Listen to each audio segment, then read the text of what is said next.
अस्सलाम वालेकुम स्टूडेंट्स। आज का हमारा है लेक्चर आपकी last short story the little willow bye Francis tabor.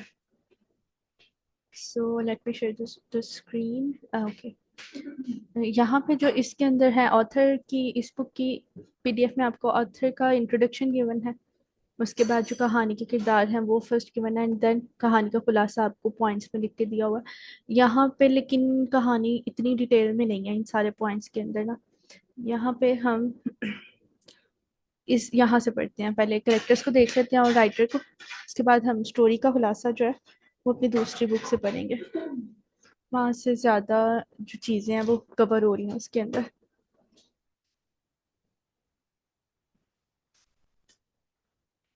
सबसे पहले ऑथर का आ जाएगा। ऑथर जो है ये तो the passion in the rose garden खुल गई है आपकी।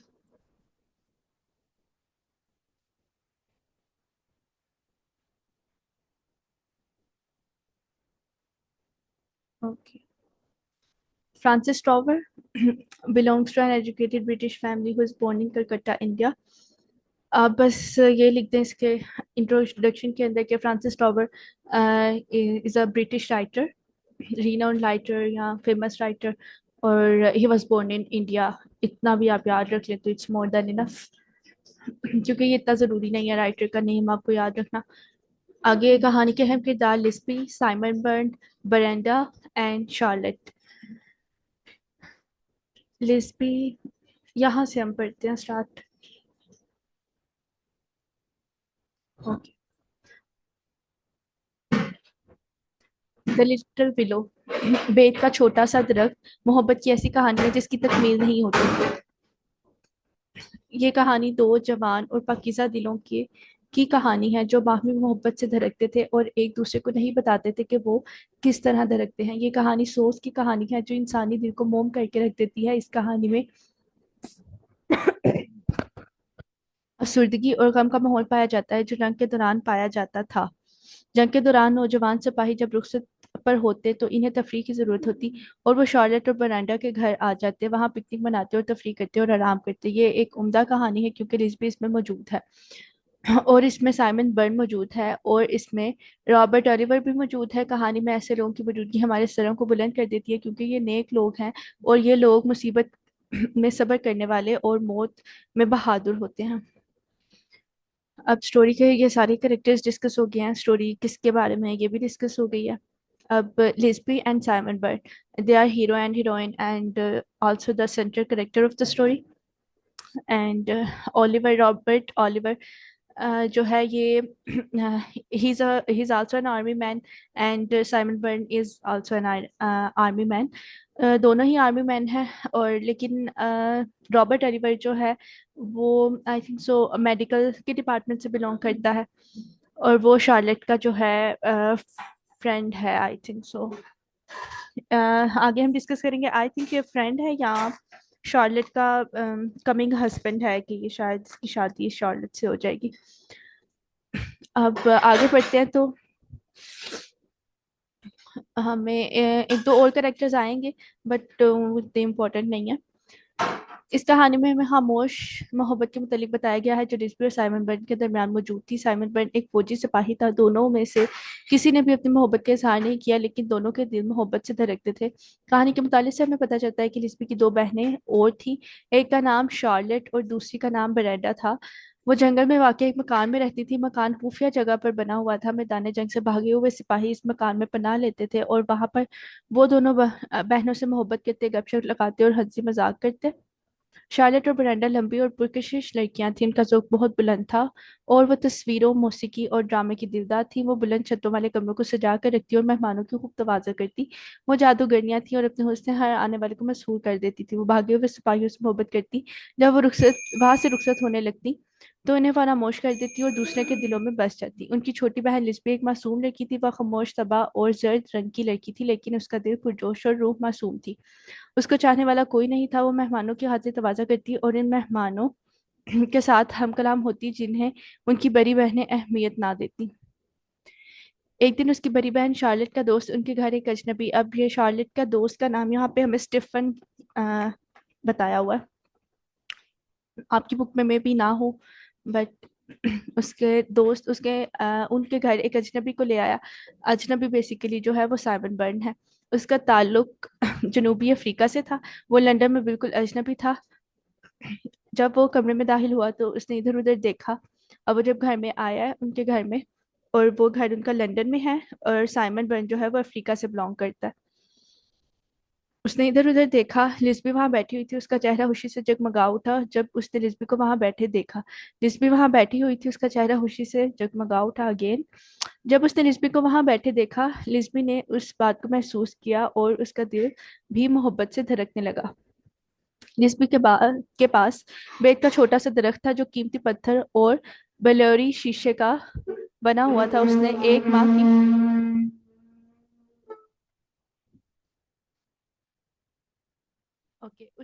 की तनख्वाह जो बहैसियत उस्ताद से मिली थी उस पर खर्च की थी। ये दरख्त उसके लिए बहुत कीमती था। जब उस शाम साइमन बर्न वहां से जाने लगा तो उसने उस दरख्त को अपने हाथ से में उठा लिया और उसके लिए अपनी पसंद और मोहब्बत का इजहार किया। साइमन बर्न फिर भी कई दफा उसके घर में आया। आखिरी जुदाई की शाम लिस्बी ने उसे बेत का दरख्त का तोहफा दिया। उसने लिस्बी का शुक्रिया अदा किया और उसने वादा किया कि वो दोबारा उसके घर जरूर आएगा, अगर जिस्मानी तौर पर नहीं तो रूहानी तौर पर जरूर आएगा। आखिरकार जंग खत्म हो गई। रिचर्ड हॉक्स शार्लेट को ब्याह कर ले जाने के लिए जर्मनी की जेल से आया। नहीं जी, शार्लेट की शादी जो है रिचर्ड हॉक्स से, ये भी करेक्टर आ गया, इससे होगी। और रिचर्ड हॉक्स ने बताया कि साइमन बर्नर्ड के साथ एक कैंप में कैदी था और पिछले साल मर गया। लिस्बी ने ये खबर सुनी और उसे गहरा सदमा हुआ। शार्लेट की शादी पर मेहमानों में से एक मेहमान कैप्टन ओलिवर ने लिस्बी को बताया कि उसने साइमन बर्न को अस्पताल में मरते देखा। मौत के वक्त साइमन बर्न ने डॉक्टर को बताया कि वो उस लड़की से मोहब्बत करता है जिसने उसे बेत का दरख्त तोहफे के तौर पर दिया था। लिस्बी ये सुनकर खूब रोई, लेकिन साइमन बर्न की तरफ से अपने लिए मोहब्बत के एतराफ के बाद वो रूहानी तौर पर पुरमसरत दिखाई देने लगी। मोहब्बत के इस एतराफ ने उसे एक नई ताकत और सुकून अता किया। अब अब आपको समझ आ गई होगी, it's a silent love story basically.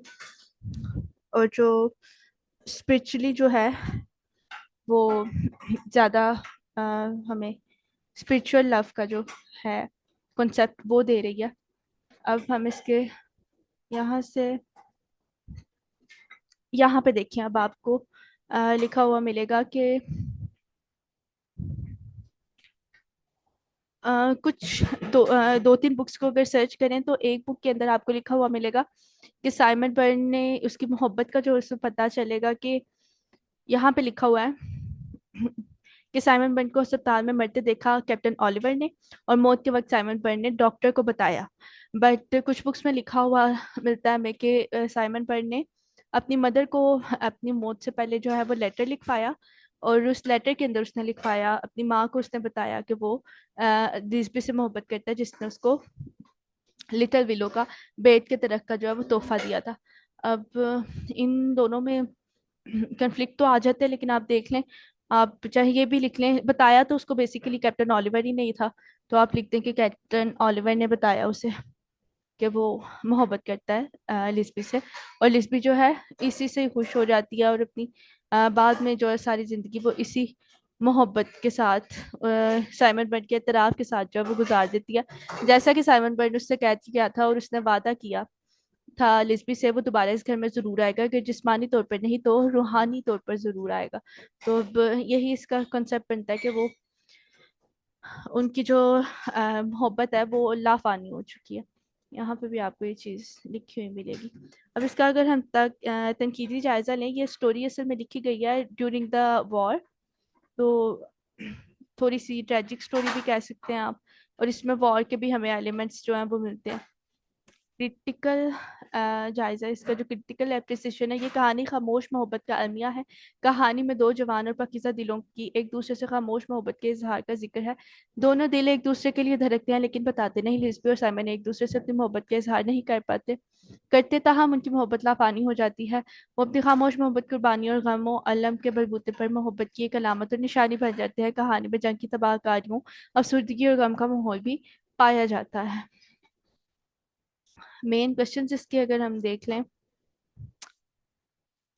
Theme of the story first of all tragic love story है, और लिटिल विलो का थीम है, लिटिल विलो का सिग्निफिकेंस बीच में बहुत, इसकी सिग्निफिकेंस इम्पोर्टेंट है बिकॉज बेसिकली यही वो चीज़ थी जो एक लवर ने जो अपने लवर को गिफ्ट की, और उनकी लव स्टोरी में यही उनकी लव स्टोरी का सिंबल था। उसके बाद significance of the title of the little willow, इसमें बेसिकली सारा लिटिल विलो का सिंबॉलिक स्टोरी है, और इसके अंदर इसकी आ, बहुत सिंबॉलिक इम्पोर्टेंस है। नेक्स्ट आपका है how did Simon disclose his love for Lisbie. वो लास्ट पे जो सारा ओकेजन आया आपका, ओलिवर ने आके बताया उनको, वो वाला आ जाएगा शार्लेट की शादी पे। Character sketch of Simon Byrne and next the character sketch of Lisbie. इसके बाद compare the contrast character of Lisbie with her sister Charlotte Byrne. ये तो बिल्कुल भी इम्पोर्टेंट नहीं है कि करेक्टर स्केच की कंपेयर या कंट्रास्ट। मैं ना आप इसमें से मैं आपको जो असाइनमेंट में क्वेश्चंस दूंगी वो यही होंगे आपके, significance of the little willow, और एक आपका क्वेश्चन है फैंटेसी वाला। वो मैं फैंटेसी वाला आई थिंक वो मैं आपको सेंड करती हूँ क्वेश्चन, तो वो आप देख लें, उसको भी हम डिस्कस कर लेते हैं।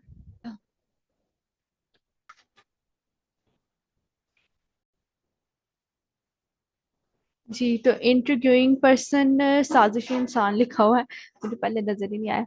Parting scene of love on the last evening Lisbie bade goodbye to him. Lisbie ने उसे गुड बाय कहा। She gave him the little tree the willow tree, she said to him please take it for luck. वो उसको उसकी better luck के लिए ये देती है।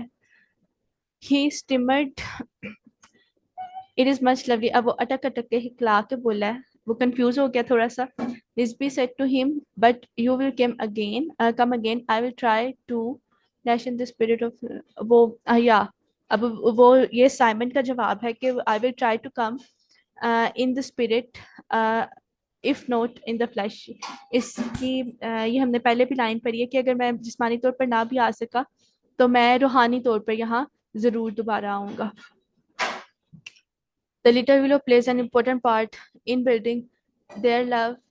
अब लिटिल विलो ने एक किरदार अदा किया है उनकी मोहब्बत को जोड़ने में या बनाने में। When he died in the battlefield, जब वो जंग के दौरान मर गया या मैदान जंग में मर गया, he told Captain Oliver that he loved the girl who gave him the little willow. उसने कैप्टन ओलिवर को बताया कि वो उस लड़की से मोहब्बत करता है जिसने उसको लिटिल विलो दिया। साइमन बन का इसमें विजिट और उसका लिटिल विलो का भी थोड़ा सा आ गया। आप कोई भी अगर क्वेश्चन अगर लिटिल विलो से रिलेटेड आता है और उसके साइमन बर्न के हवाले से आता है, या साइमन बर्न के विजिट के हवाले से आता है, या लव के हवाले से भी अगर आता है, या उनका लव कैसे हुआ, तो आप ये आंसर इजीली लिख सकते हैं। इसके अंदर सारी चीजें जो अब डिस्कस हैं। बाकी क्वेश्चन आपने खुद पढ़ने हैं, और दो क्वेश्चन मैं आपको दूंगी, वो दोनों आपने पढ़ के तो उनके आंसर्स जो है असाइनमेंट में प्रिपेयर करके तो मुझे सेंड करने हैं। और इसके अंदर आप लव के हवाले से या साइलेंट लव के हवाले से या स्पिरिचुअलिटी के हवाले से आप कोट्स ऐड कर सकते हैं। एक अफ्रीकन सोल्जर के हवाले से भी सर्च कर लीजिएगा, अगर वो भी मिली तो वो भी आप ऐड कर सकते हैं। और इसके अंदर आपको डायलॉग्स भी मिल जाएंगे थोड़े से, तो वो भी हाईलाइट करके जरूर ऐड कीजिएगा ताकि क्वेश्चन जो है वो आपको प्रेजेंटेटिव लगे। ठीक है फिर, ओके। कोई क्वेश्चन रह गया हो तो आप मुझे मैसेज कर दीजिए, मैं आपको फौरन रिप्लाई कर दूंगी। अल्लाह हाफिज।